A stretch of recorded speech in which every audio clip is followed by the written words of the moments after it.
di surga, saat ini kami akan mendengarkan firman Tuhan, kiranya Roh Kudus-Mu dan kiranya Tuhan Yesus yang memberkati kami. Kami siap mendengarkan firman Tuhan dalam nama Tuhan Yesus. Amin. Bapak Ibu yang diberkati Tuhan, pada saat ini kita kembali diberkati firman Tuhan. Bapak Ibu yang diberkati Tuhan, langsung saja kita membuka Alkitab kita dari 2 Raja-Raja pasal 19 ayat 14 sampai 19. Sekali lagi 2 Raja-Raja pasal 19 ayat 14 sampai 19. Di situ mengatakan bahwa ayat 14 mengatakan, Hizkia menerima surat itu dari tangan para utusan, lalu membacanya. Kemudian pergilah ia ke rumah Tuhan dan membentangkannya surat itu di hadapan Tuhan. Ayat 15, Hizkia berdoa di hadapan Tuhan dengan berkata, Ya Tuhan, Allah Israel yang bertahta di atas karubi, hanya Engkaulah sendiri Allah segala kerajaan di bumi. Engkaulah yang menjadikan langit dan bumi. Ayat 16, sendengkanlah telingamu ya Tuhan dan dengarkanlah. Bukalah matamu ya Tuhan dan lihatlah. Dengarkanlah perkataan Sanherib yang telah dikirimnya untuk mengaibkan Allah yang hidup. Ya Tuhan, memang raja-raja Asyur telah memusnahkan bangsa-bangsa dan negeri-negeri mereka dan menaruh para Allah mereka ke dalam api. Sebab mereka bukanlah Allah, hanya buatan tangan manusia, kayu dan batu.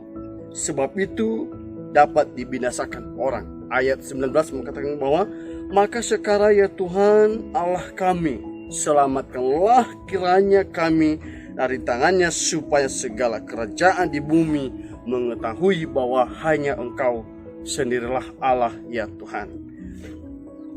Bapak Ibu yang diberkati Tuhan, yang menjadi topik pembahasan kita pada saat ini adalah, atau tema kita adalah, hadapilah bahaya dengan doa.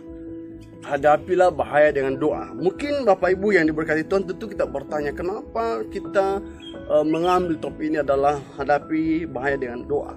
Terkhususnya saat ini adalah kita mengalami suatu bahaya, yaitu virus corona yang memang sangat mematikan bagi setiap umat manusia, bahwa kita tidak bisa menerima hal demikian. Tetapi inilah Bapak Ibu yang diberkati Tuhan, suatu cobaan, suatu bahaya yang memang sama-sama kita hadapi sebagai umat manusia, khususnya yang ada kita di negara Indonesia ini.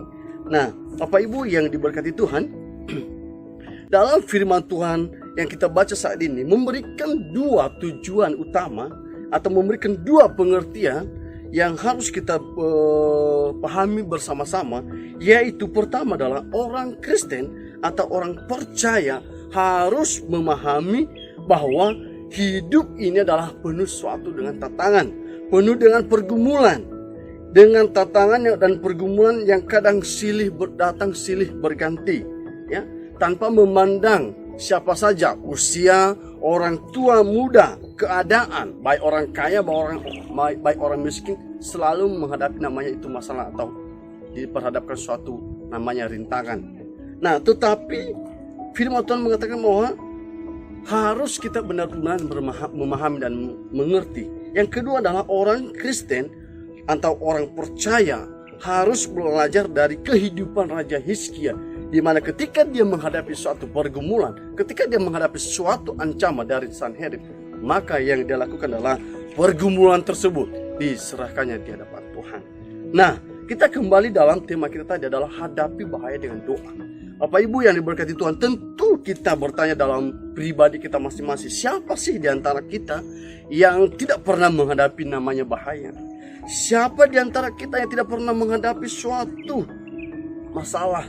Siapa sih di antara kita yang tidak pernah mengalami suatu rintangan, masalah, baik masalah ekonomi, masalah pekerjaan, masalah penyakit, masalah pendidikan, dan masalah-masalah macam lain, apalagi sekarang dalam masalah yang kita hadapi adalah penyakit virus corona. Pasti kita semua mengalami hal demikian, ya. Saya yakin itu. Tetapi yang menjadi pertanyaan bagi kita adalah, langkah apakah yang kita lakukan ketika kita menghadapi suatu bahaya? Langkah apa ketika kita diperhadapkan suatu masalah? Yang pertama adalah dalam firman, sesuai dengan firman Tuhan yang kita baca saat ini, setidaknya ada 3 hal yang kita lakukan, atau 3 hal langkah yang kita lakukan ketika kita menghadapi suatu pergumulan atau masalah. Yang pertama adalah ketika kita menghadapi masalah, yang pertama kita lakukan adalah mencari Tuhan. Mencari Tuhan. Firman Tuhan mengatakan pada pagi hari ini, mengingatkan kita di ayat 14, ketika Hizkia menghadapi suatu permasalahan ancaman dari Sanherib. Sanherib adalah Raja Asyur. Apa yang dilakukannya? Dia datang ke rumah Tuhan. Intinya di situ dia datang ke rumah Tuhan, yaitu untuk mencari Tuhan, bukan mencari manusia, bukan mencari orang yang hebat, bukan mencari orang yang lebih berkualitas, tetapi yang dia cari adalah Tuhan. Dia datang ke rumah Tuhan. Ayat 14 mengatakan Hizkia menerima surat itu dari tangan para utusan, lalu membacanya. Kemudian pergilah ia ke rumah Tuhan dan membentangkannya surat itu di hadapan Tuhan. Ada dua sikap Raja Hizkia ketika dia menghadapi suatu ancaman tersebut. Di ayat pertama dan ayat ke-14, ketika dia mengalami suatu ancaman, ketika dia mengalami suatu pergumulan, maka yang dia lakukan adalah mencari Tuhan. Mencari Tuhan. Dia tahu bahwa dia tidak mampu menghadapi suatu masalah tersebut. Makanya satu-satunya adalah hanya mengandalkan Tuhan, hanya bersandar kepada Tuhan. Makanya dia lakukan adalah mencari Tuhan. Nah, itu Bapak Ibu juga yang diberkati Tuhan, kita tentu diperhadapkan suatu permasalahan seperti tadi, baik masalah ekonomi, masalah pekerjaan, kebutuhan segala sesuatu dan penyakit. Apakah yang pertama kita lakukan ketika menghadapi masalah tersebut? Apakah kita mencari keuntungan pribadi sendiri, atau kita mencari orang yang hebat untuk mengobati kita dalam segala penyakit, atau benar-benar kita mencari Tuhan?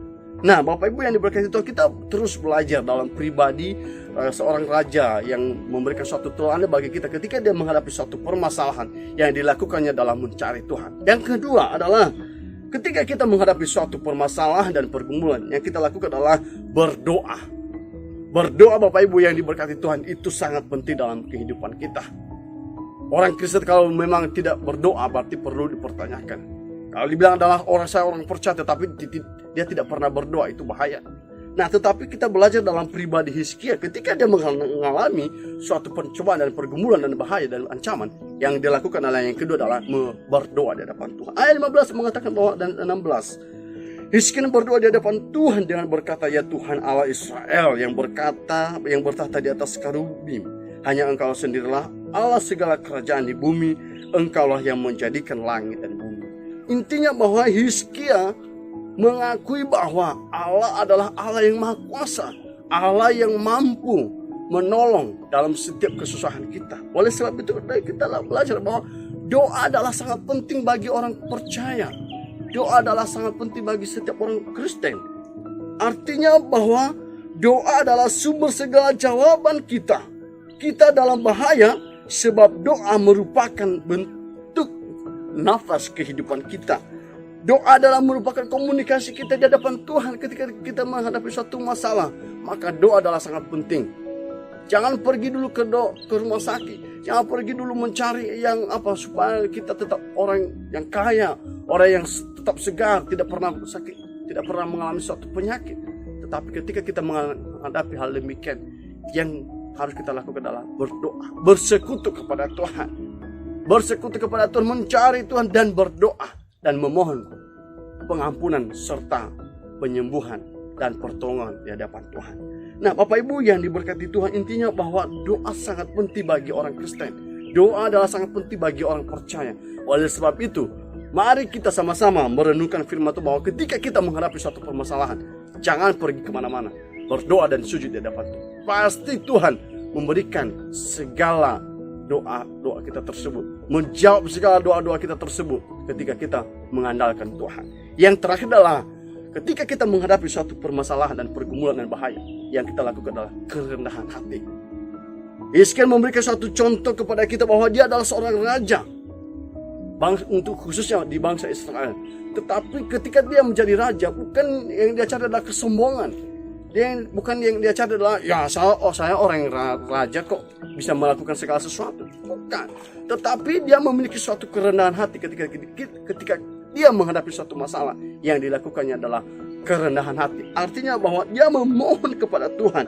Di ayat 19 mengatakan, maka sekarang ya Tuhan Allah kami, selamatkanlah kiranya kami dari tangannya, supaya segala kerajaan di bumi mengetahui bahwa Engkaulah Allah sendiri. Artinya dia memohon kepada Tuhan bahwa dia adalah manusia yang tidak mampu menghadapi suatu masalah. Tetapi ketika bersama Tuhan, pasti dia menghadapi masalah dengan sukacita dan juga bisa berhasil dengan bersama-sama dengan Tuhan. Nah, artinya Bapak Ibu yang diberkati Tuhan, sumber segala kekuatan kita, sumber segala kehebatan kita, atau sumber segala doa-doa kita adalah hanya Tuhan. Oleh sebab itu memilikilah kerendahan hati. Jangan karena di saat kamu sakit, kamu tidak perlu lagi berdoa di depan Tuhan. Jangan karena kita orang kaya, ketika kita menghadapi satu masalah dan bahaya, kita nggak lagi memerlukan Tuhan. Tetapi kita belajar dalam firman Tuhan pada saat ini adalah kerendahan hati itu sangat penting. Sebab kerendahan hati adalah memberikan suatu jaminan bahwa sumber segala kekuatan kita, sumber segala jawaban doa kita adalah Tuhan Yesus.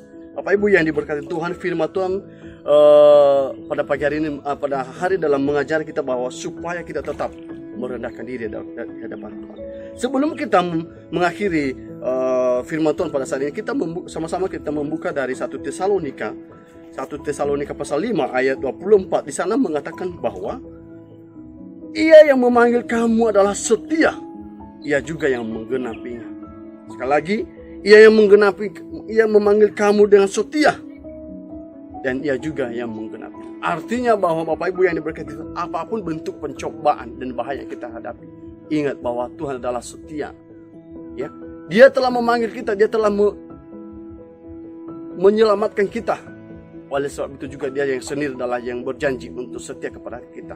Apapun bahaya, apapun masalah yang kita hadapi saat ini, Tuhan tak pernah melingkari janjinya. Tuhan selalu menggenapi dan menolong kita tepat pada waktu. Asalkan kita, yang pertama kita lakukan adalah mencari Tuhan dan berdoa dan merendahkan diri di hadapan Tuhan. Kiranya firman Tuhan pada saat ini kita terus diberkati Tuhan. Mari kita berdoa. Bapa di surga, kami bersyukur firman-Mu Tuhan mengajari kami bahwa kami manusia yang selalu lumpuh dalam suatu masalah. Tapi kami percaya ketika kami menghadapi suatu permasalahan, yang kami lakukan adalah mencari Tuhan, berdoa, dan merendahkan diri di hadapan Tuhan. Ajarlah kami semua itu Tuhan, supaya kehidupan kami juga terus bermakna di hadapan Tuhan dan terus menjadi berarti di hadapan Tuhan. Terpujilah nama Tuhan. Di dalam nama Tuhan Yesus kami telah berdoa dan mengucap syukur atas firman Tuhan. Amin. Salam. Onomi.